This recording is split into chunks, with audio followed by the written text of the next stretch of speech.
Welcome to the Extra Mile podcast for bar exam takers. There are no traffic jams along the Extra Mile when you're studying for your bar exam. And now, your host, Jackson Mummy, owner of the Celebration Bar Review. Well, hey, everybody. Welcome to episode 263 of the Extra Mile podcast for bar exam takers. I'm your host, Jackson Mummy. Now, we normally come to you on Wednesdays with our weekly podcast episode, but of course, the bar exam for July 2019 is coming up this week, Tuesday and Wednesday, and I thought it would be helpful to do a special bonus episode instead of our Wednesday episode, to do one over the weekend, based on a series of questions that I got from our students in the course. On Friday of last week, I sent an email to students saying, tell me what your biggest challenge is right now as you prepare at the end here for your studies for the July 2019 exam. We got some great questions. And so during our weekly live Q&A webinar, along with one of our coaching mentors, Kelly Kildam, we went through a bunch of those questions kind of in rapid fire process. Well, I decided it would be a great episode for you all today to get a little bit of an excerpt of that biggest challenge question that we got and the answers that we gave. So that's what we're going to do today. You're going to see an excerpt of Kelly and I talking through the kinds of questions and concerns that our students have. And whether you're in Celebration Bar Review's bar course or not, I think many of these apply. And I think the challenges are the same for almost everyone. So I think you'll find some real value in that. And so we wanted to get that out to you this weekend rather than waiting until you're already in the exam to let you know about that. So that's what's going to be happening here. We're going to jump into that in just a minute. Now, for those of you taking the exam in 2020, I think it's really great to hear this information as well, and I invite you to stick around and watch. But I wanted to make a special note for those of you taking the exam in 2020 that our free webinar titled Do Something Different, Make the Next Bar Exam Your Last Bar Exam, is available for you to check out. It's a great program. We've actually just updated it, added a whole bunch of new student case studies. I think you're really going to love it. And it's totally free. You can watch at the date and time that's most convenient for you, but you do need to register, and you can do that by going to celebrationbarreview.com/webinar or by clicking on the button here on the show notes page. And by the way, if you'd rather watch the podcast than listen, you can do that by going to celebrationbarreview.com/263. And if you'd like to listen, of course, subscribe in Apple iTunes, iHeartRadio, Spotify, radio.com, just about any place that podcasts are syndicated. All right, in any event, if you're taking the exam in 2020, check out the webinar. It shows you the way that you can do something different and make the next bar exam your last bar exam, 4 steps to follow. And then for everybody, check out our responses to these questions that we had from our students about their biggest. Start with the biggest challenge questions. I sent an email out to all of our July students this morning, and I said, what's your biggest challenge going into the final weekend of study? And we got a lot of responses. And so you and I, Kelly, are going to play rapid fire. Let's see if we can get through these, okay? So. Okay, sounds good. Okay, so biggest challenge is remaining calm because I think I should be studying every single day. Okay, you don't need to study every single day. This weekend you should tail off and do a little less every day. The amount of substantive learning that you're going to do now is pretty well done. There's not a lot left to learn. So don't hold yourself to an impossible standard. You want to add anything to that? Yeah. I think you should be landing the plane. Yeah. You need to do something fun this weekend, look at your mind maps, go on a walk, get to where you're supposed to be going, check your flights, make sure your car is good, make sure your computer is good, and sleep. Sleep. A lot of sleep. Yeah. Okay. Good. That helps with calmness. All right. Okay, next one. Dealing with self-doubt. Changing the correct MBE answer because I self-doubt my intuitive response. Don't do that. That's my rapid fire. Yeah, don't do that. Don't look. Raise your right hand. Right hand. Raise your right hand. I hereby promise I will not change answers on the MBE. So help me, Jackson. Mm-hmm. Don't do it. Yes. There's no upside to it. I posted. Was it last week? I posted a brief excerpt of a coaching call I did where I talked about it. Yeah. It's like a 5-minute little video. It's on Facebook. Check it out because I thought it was actually, the reason I posted it, I got the students' permission to do it. I thought it was a pretty good explanation of the intuitive process for a student that was going through what this individual said they were having. So just don't change answers. You're not going to improve your score by doing it. And as most of you inevitably discover, when you change answers, you change most of the time out of a right answer to a wrong answer. That's the most common result. So the only acceptable time is when you see that you have if you have circled something in your book, B, and on your Scantron, you put C. Yeah. Change it. Then you can change it. Yeah, please, God. But otherwise, don't do that. Right. There you go. Agreed. Okay, moving on. Seeing an essay question of a topic I'm not confident about and freaking out. Yes, this happens. Yeah. So if there's a subject like that and you're just not confident, take a 3-hour study session and do 1 essay, 2 essays, 3 essays, depending on the length of your essays in that subject. In other words, don't go across a lot of subjects, but just drill down today or tomorrow in that one subject and then review the answers. Just doing those extra couple of essays typically is enough to give you a little more confidence going into that subject. Yep. And also just stick to FLA. If you're seeing it on the exam and you see it and you freak, just set up your skeleton and just do it like you've done it every other time. It doesn't really matter the topic. Just don't panic and freeze. You don't have time. Yeah. Okay. Remembering the different steps and elements for UCC secured transactions. Yeah, and I think that goes exactly to the point you were just making. Instead of trying to memorize the elements of any rule or any subject, stay in FLA. Use the facts, let the facts guide you to an argument, and then make up the law if you have to. The made-up law you use will come from your non-conscious brain, and it's likely to be accurate, whether you're a photo reader or not. If you're a photo reader, it's almost certainly going to be accurate. But even if you're not, you've still got the information. So just let the writing system help you. It is there to help you, not to hinder you. I was thinking on another spectrum of that is that in your video, I always remember, and I really like secured, so this is not good for the student, but that's the waterfalls. Secured traction is the waterfall. Thinking about secured, they can't test it that many ways. You guys should be just thanking your stars if you get a secured essay because it's just like. Yeah, it's a pretty manageable subject, I think. Okay. Love it. Learn to love it. Okay. Right. Realizing that I do not need to get every question right to pass. Correct. I've never met anyone who got 100% on the bar exam, but I know a lot of attorneys. Really, don't hold yourself to an impossible standard. That's a cop-out that then causes you to feel like, you can't get it done and you're not going to be successful. So don't do that. I mean, be realistic with yourself this weekend. Next one. Biggest challenge is not letting go of old habits and insecurities. And changing my mindset to approach the bar exam. Okay. It is a good one. I would do a couple of things. One is if you've got paraliminals, I would certainly listen to some of the paraliminals around personal genius or power thinking and belief. If you don't have the paraliminals, go into the online course to the video countdown tab to self-care and check out the Circle of Excellence and the 5-minute drop-in. And the new behavior generator. Any of those 3 would be really good ones to help you deal with self-confidence and belief and sort of dropping negative habits. The reality is the reality you create for yourself right now. If you create a reality in which you think that you're not competent, then that is your reality. And that's what you want to avoid. I mean, you need to be, I don't know that you need to be pumped up, but you need to be confident that you've done the work. If you're seriously doing what we've asked you to do and followed the approach, you should be okay. Yeah. Next question. How do I know my analysis is complete enough?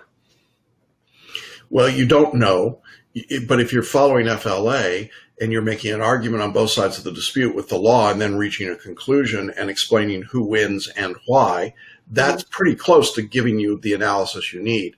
I think what happens again at the end is that people start looking at our model answers or sample answers. And I know, you're one of the people that drafts those. You guys have the books open and you spend hours and hours and hours doing the analysis. That is not what's going to happen on the bar exam. We're trying to be over-inclusive so that you can see all the possibilities. You're certainly not expected or required to do that. I don't know, what you have thoughts about that? I think the completeness is what I generally tell my students. You have a limited amount of time, especially UVE. You want to get in, tell them who wins and why, give them the law that supports that, and then use the facts. So what my little key that I say is that, you need to have short facts, right? But make sure you're using those facts in your analysis.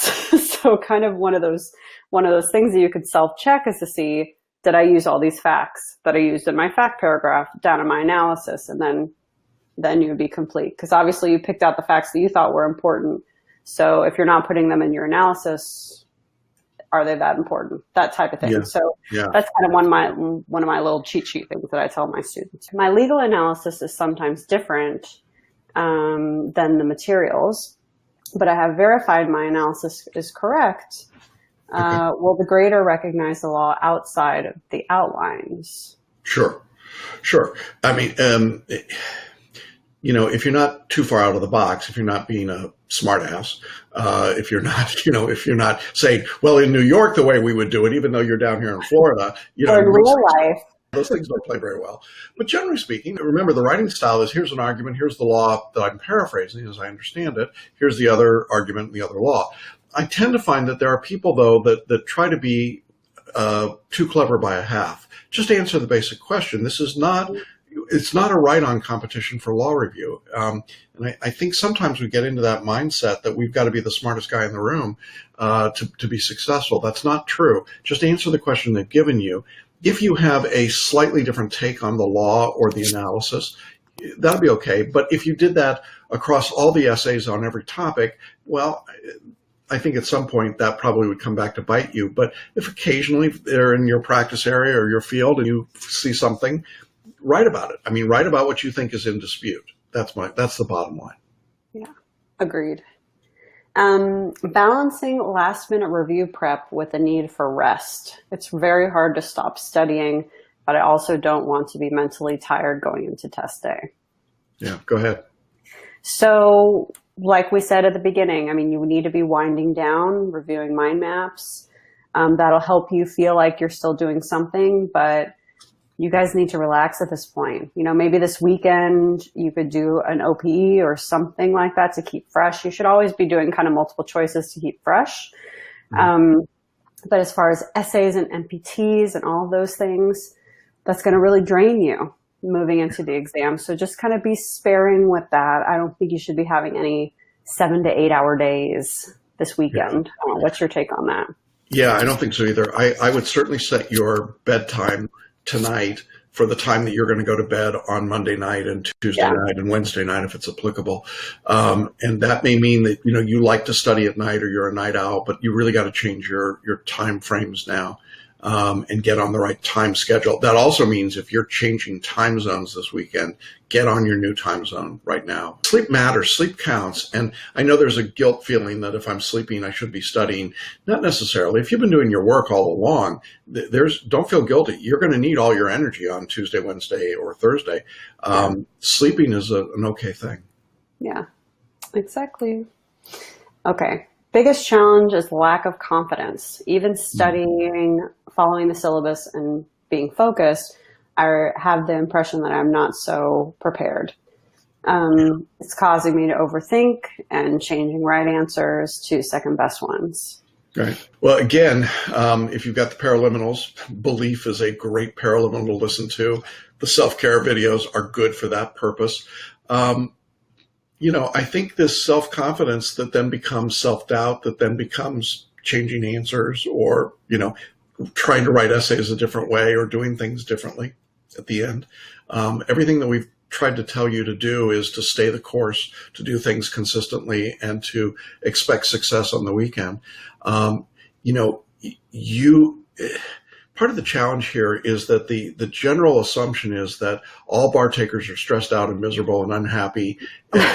They call it Frantic Friday. I mean, they revel in this.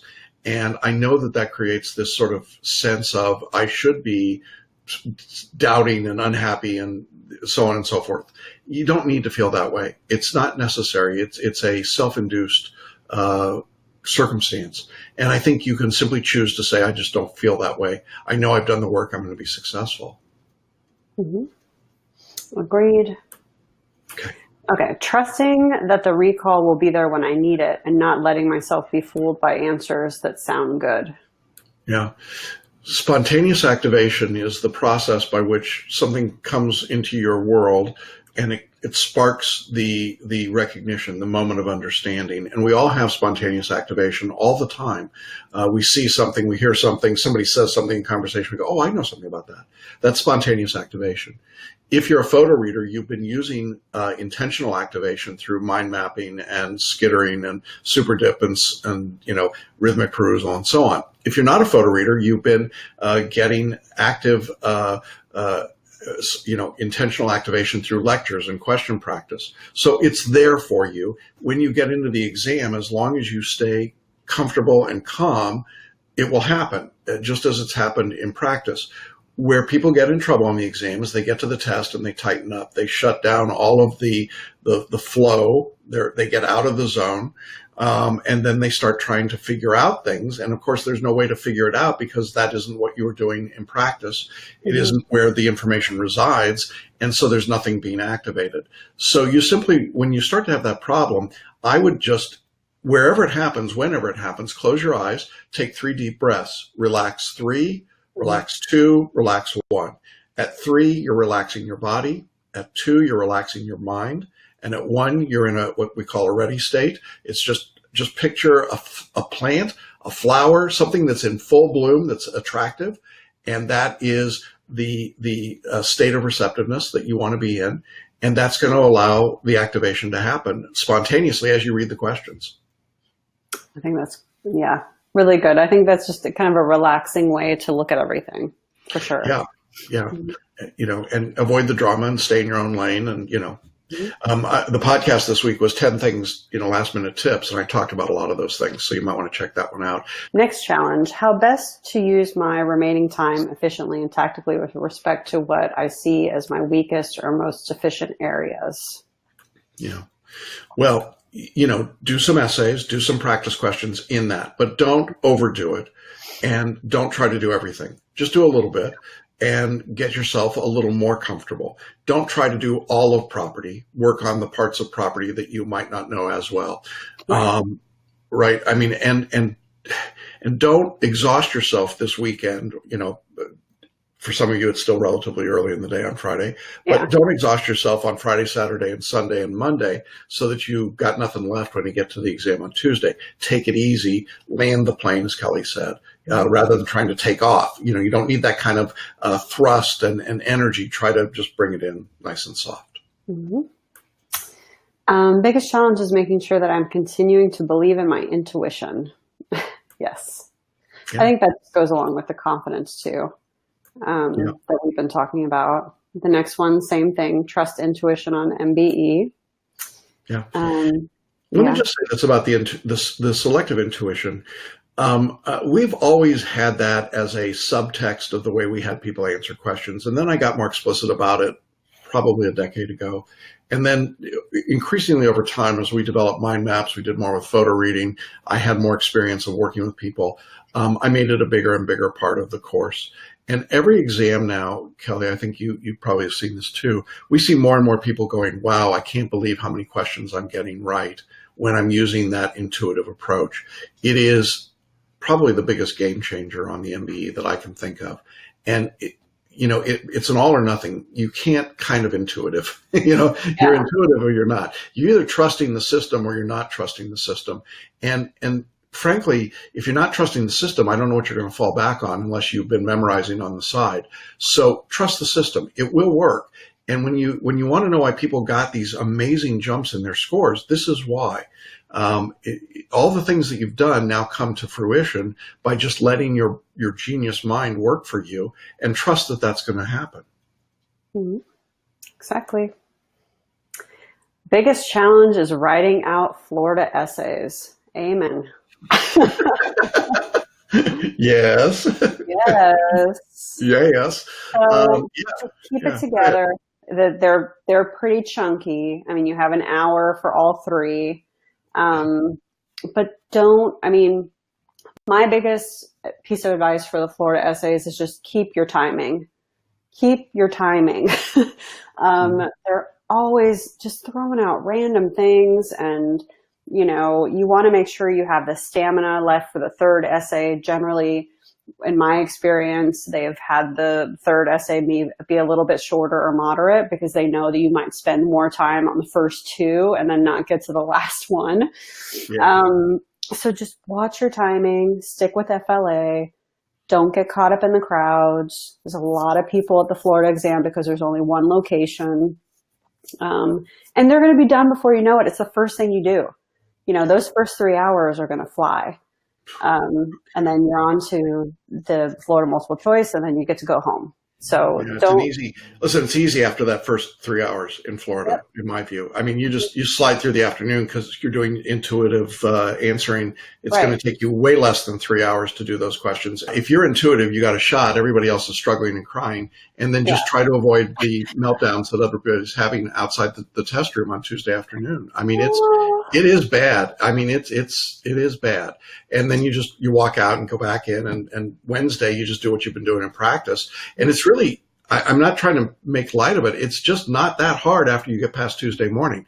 I feel a lot worse for our Texas students who have to do 12 essays on the third day of the exam. That's brutal. And for those of you in the UBE, you're going to do your performance tests in the morning and then flip into your essays in the afternoon. But once you're done with that Tuesday day, man, I think the world's a lot easier everywhere. Yeah. So and for you guys asking tactically what to do with your remaining time for Florida, I think it's always obviously it's 100% safe bet.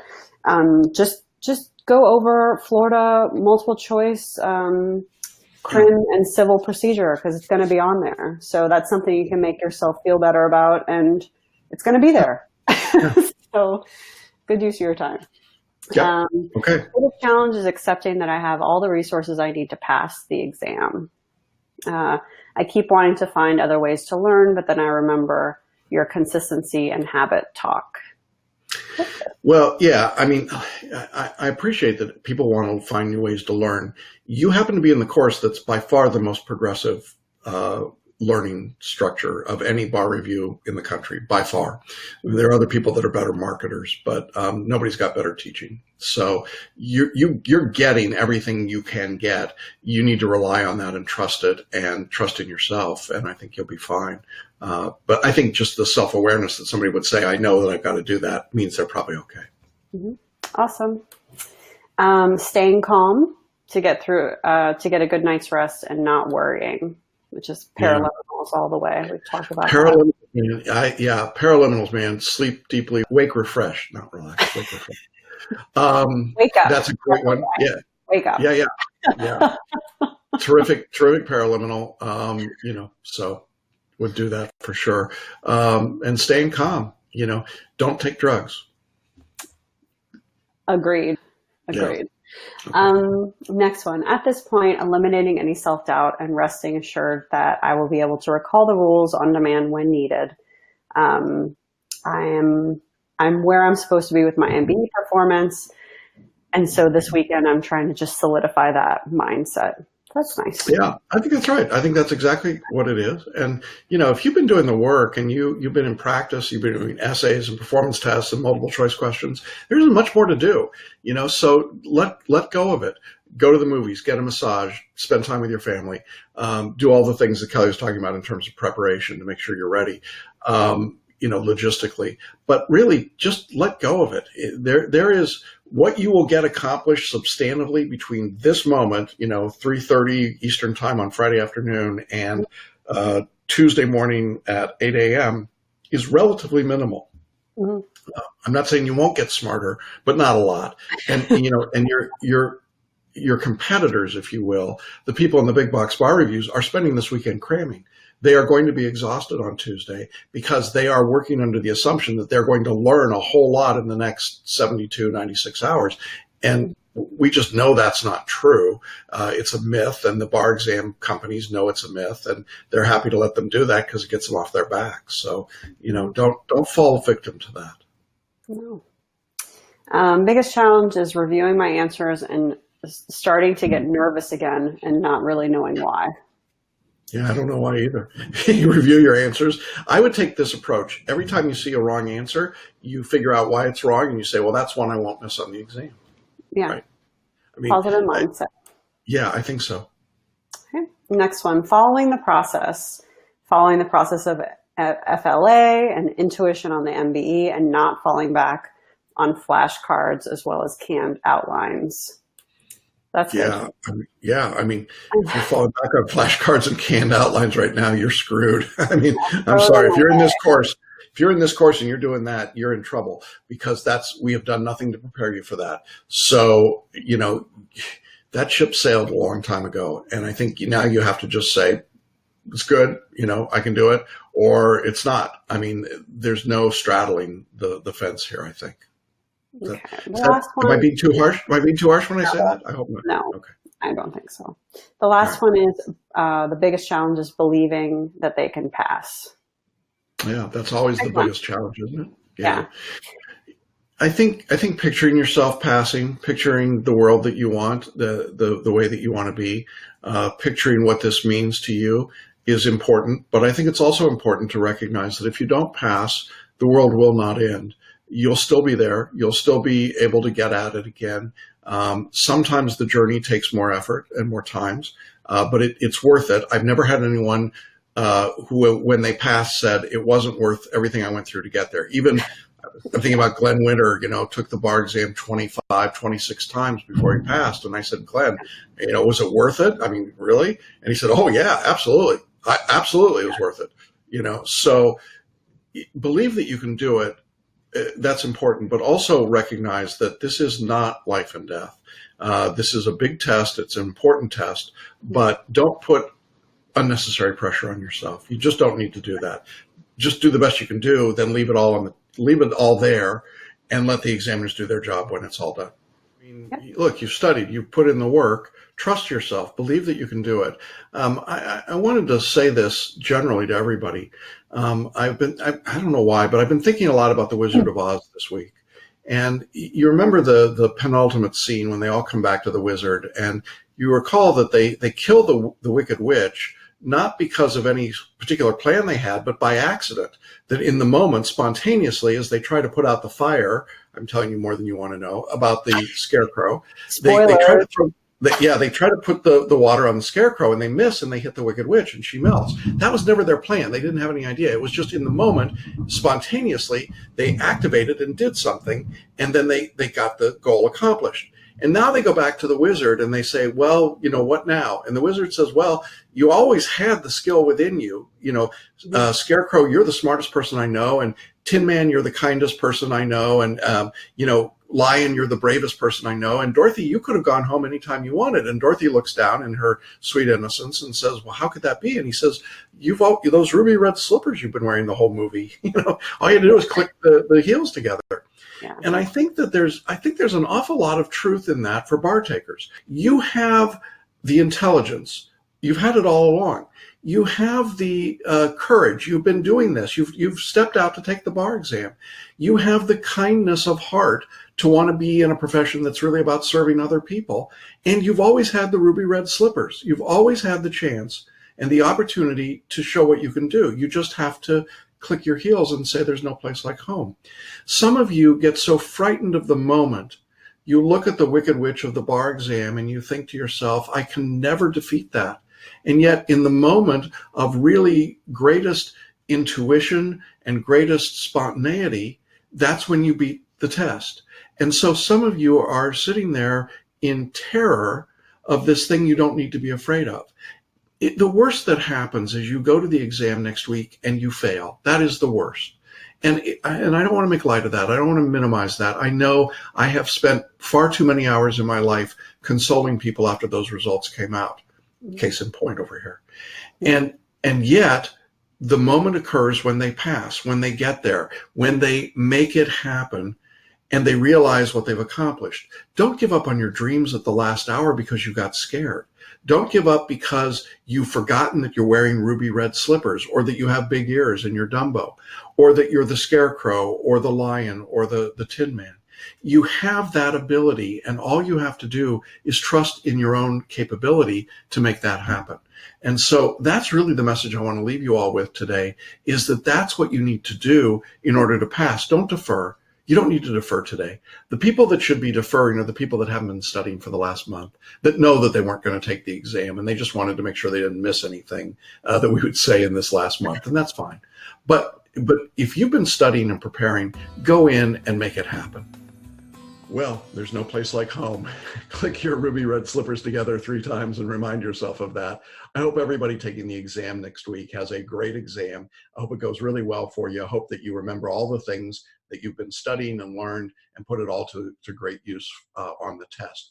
We'll be back to you a week from Wednesday to talk about first impressions from the exam as we heard them coming across the country, and with lots of information about the bar exam as we begin to turn our attention now into 2020.